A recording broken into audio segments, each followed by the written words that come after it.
بسم اللہ الرحمن الرحیم۔ السلام علیکم ورحمۃ اللہ وبرکاتہ۔ محترم ناظرین، موجودہ حالات میں علماء کرام عوام کی اصلاح کے لیے الحمدللہ بڑے اچھے بیانات جاری فرما رہے ہیں۔ آج کا تازہ ترین بیان جو عہد کی ممتاز شخصیت حضرت مولانا عبدالستار صاحب حفظہ اللہ کا آیا ہے۔ آپ رئیس ہیں جامعہ بیت السلام کے، اسی کے ساتھ ساتھ آپ کی زیر نگرانی پاکستان کا بہت بڑا ایک فلاحی اور رفاہی ادارہ بیت السلام ٹرسٹ بھی چل رہا ہے۔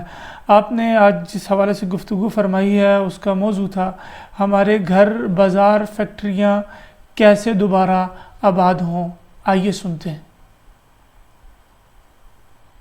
میرے معزز مسلمان بزرگوں، عزیز بھائیوں اور امت مسلمہ کی مقدس ماں اور بہنوں، یہ کرونا وائرس کی شکل میں آنے والی وبا، اس نے جہاں بہت سارے نقشوں کو اور بہت ساری زندگیوں کو اور بہت سارے شعبوں کو متاثر کیا ہے، وہاں مسلمانوں کے لیے ایک بڑی چیز اللہ کے گھر ہیں، مساجد ہیں، ان کا خالی ہونا یہ بھی اہل ایمان کے لیے ایک تکلیف دہ صورت ہے۔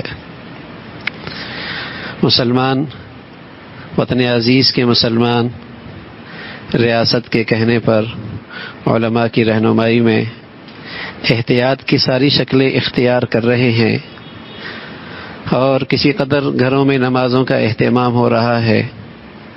بہت ہی محدود شکلوں میں مساجد میں جمعہ کچھ نماز کی شکل نظر آ رہی ہے۔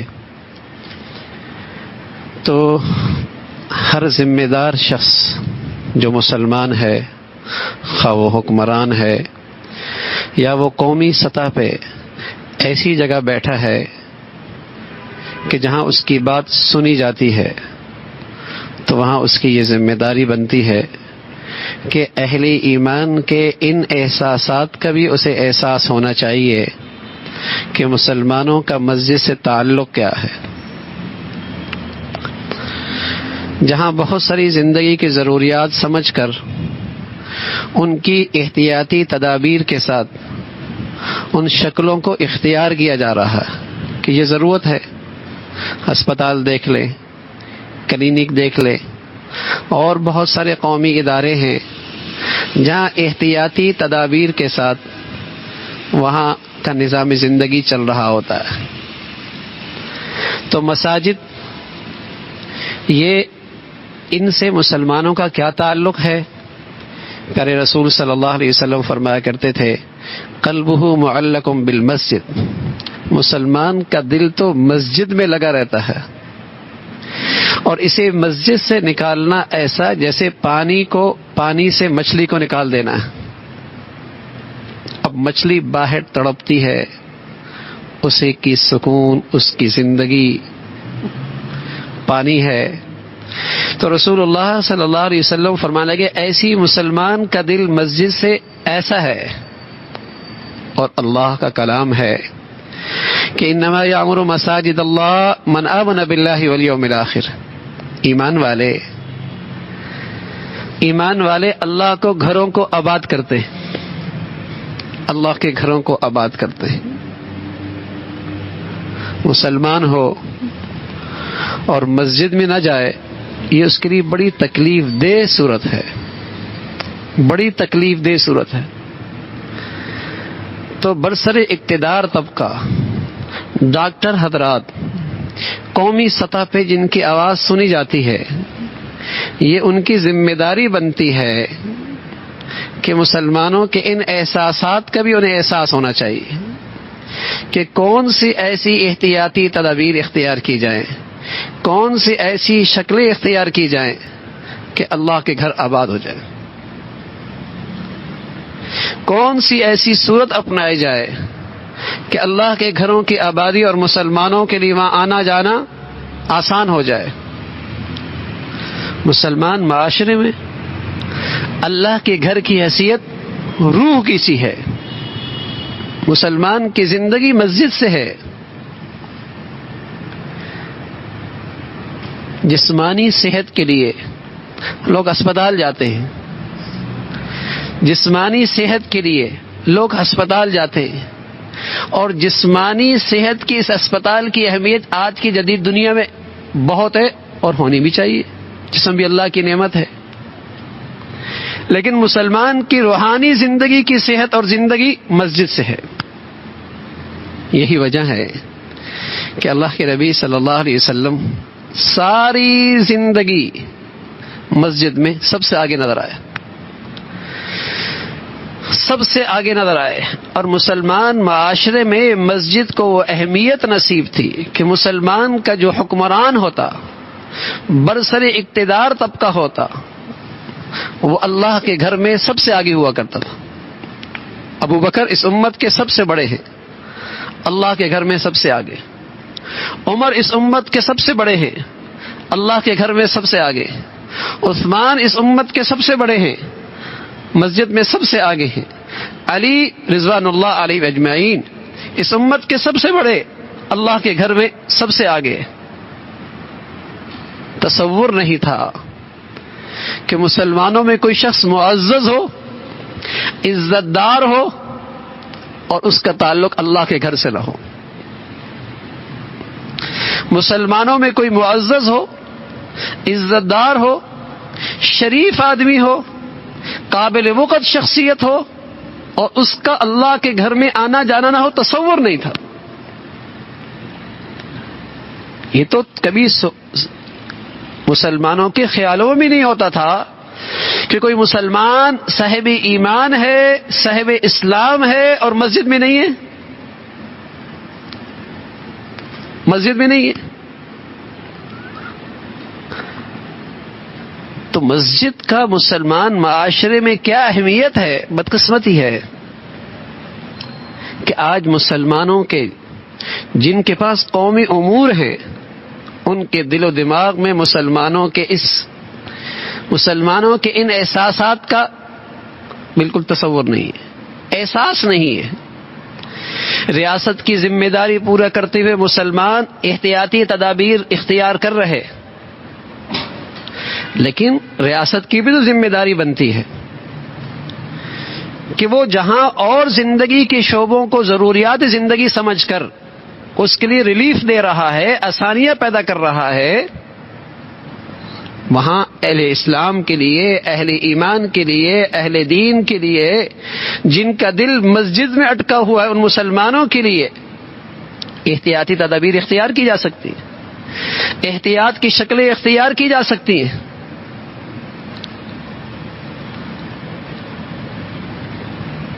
تو مسلمانوں کا تعلق اللہ کے گھر سے ان کا ایمان کا تقاضا ہے۔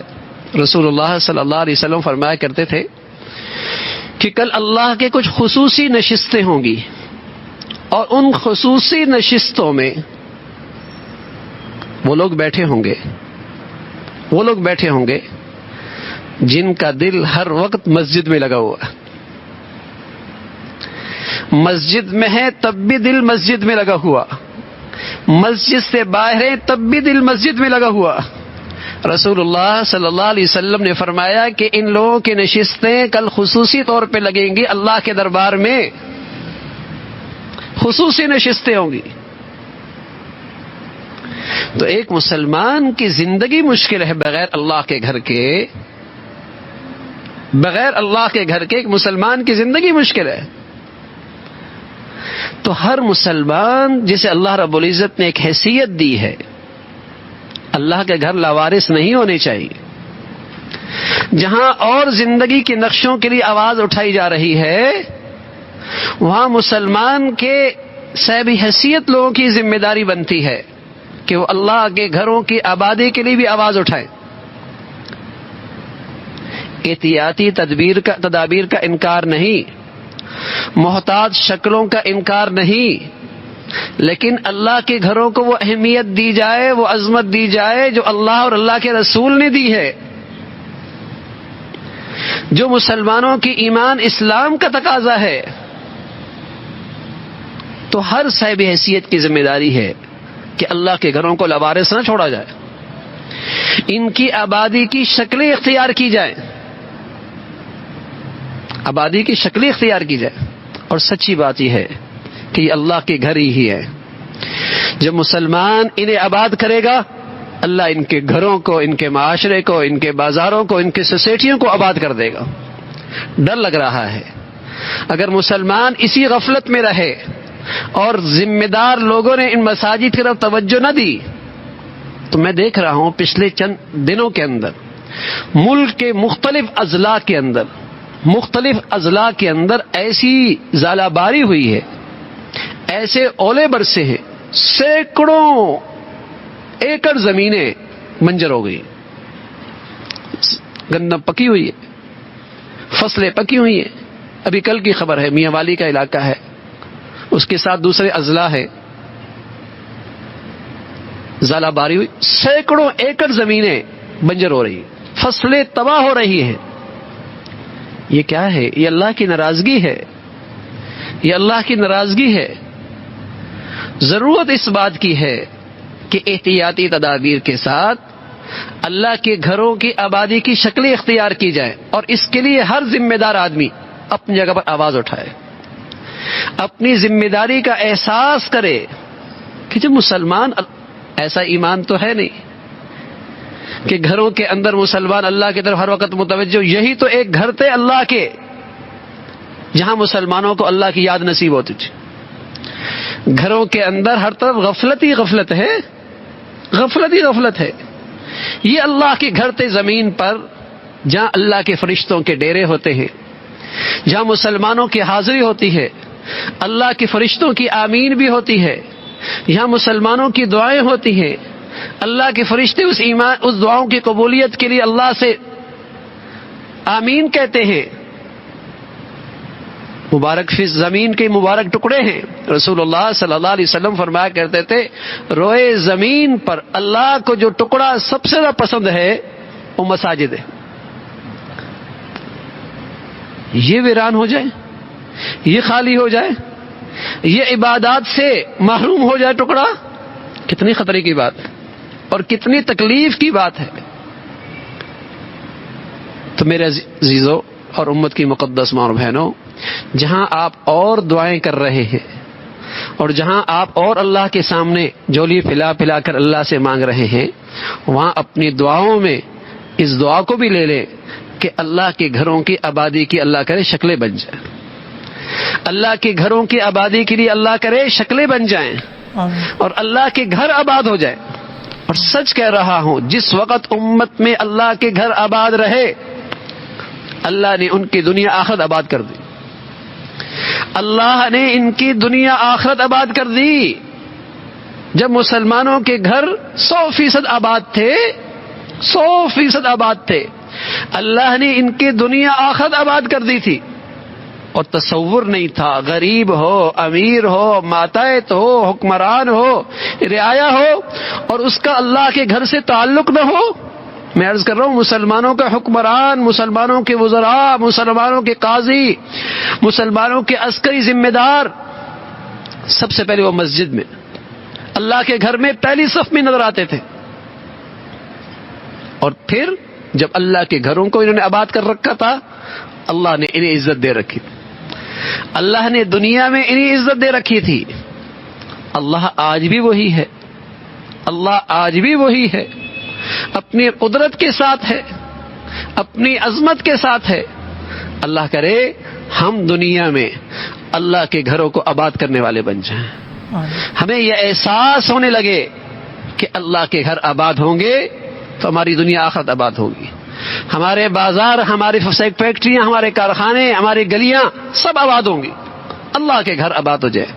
احتیاطی تدابیر، محتاط شکلیں، الحمدللہ اہل دین، اہل علم اس کا انکار نہیں کر رہے، لیکن برسر اقتدار طبقے کو، ذمہ دار لوگوں کو اس بات کا بھی احساس ہونا چاہیے کہ مسلمانوں کے جذبات مساجد سے کیا ہیں، اللہ کے گھر کے متعلق اہل ایمان کے کیا جذبات ہیں، اس کا بھی احساس ہونا چاہیے. تو اپنی دعاؤں میں بھی یاد رکھیں اور ہر ذمہ دار جس جگہ بیٹھا ہے اپنی ذمہ داری کا احساس کرتے ہوئے اپنی آواز آگے تک پہنچائے. اللہ کرے اللہ کے گھر آباد ہوں اور مساجد کی رونقیں بحال ہوں، اور اللہ رب العزت ہمیں رمضان کی برکتیں اور مساجد کی رونقیں ہم سب کو نصیب فرمائے. وآخر دعوانا الحمدللہ رب العالمین. ناظرین، یہ تھے عہد کی ممتاز شخصیت مولانا عبدالستار صاحب. آپ ہیڈ ہیں، انچارج ہیں بیت السلام، جامعہ بیت السلام کے، اور اسی کے ساتھ ساتھ آپ کی زیر نگرانی ایک بہت بڑا ادارہ بیت السلام ٹرسٹ کام کر رہا ہے. حضرت نے بہت اچھی چیزوں کی طرف اشارہ فرمایا. اسی کے ساتھ ساتھ مساجد کو آباد کرنے کے حوالے سے بہت قیمتی آراء ہم سے شیئر کی. آپ سب تک ہم نے یہ بات ان کی پہنچانے کی کوشش کی ہے. اللہ کرے کہ ہمارا جو بڑا طبقہ ہے وہ اس پر ضرور نظر ثانی کرے اور مساجد کو کھولنے کے حوالے سے کوئی خاص تدبیر کا اہتمام کرے. اللہ رب العزت ملک پاکستان کی حفاظت فرمائے. اسی کے ساتھ ساتھ جلد از جلد مسجدوں کو دوبارہ آباد فرمائے اور مسجدوں میں وہ دوبارہ نمازیوں کی رونقیں ہمیں وہ دیکھنے کی توفیق عطا فرمائے. اسی کے ساتھ آج کے پروگرام کا وقت ختم ہوا چاہتا ہے. انشاءاللہ نیکسٹ پروگرام میں کسی نئی شخصیت اور نئے موضوع کے ساتھ حاضر ہوں گا. تب تک کے لیے اجازت. السلام علیکم ورحمۃ اللہ وبرکاتہ.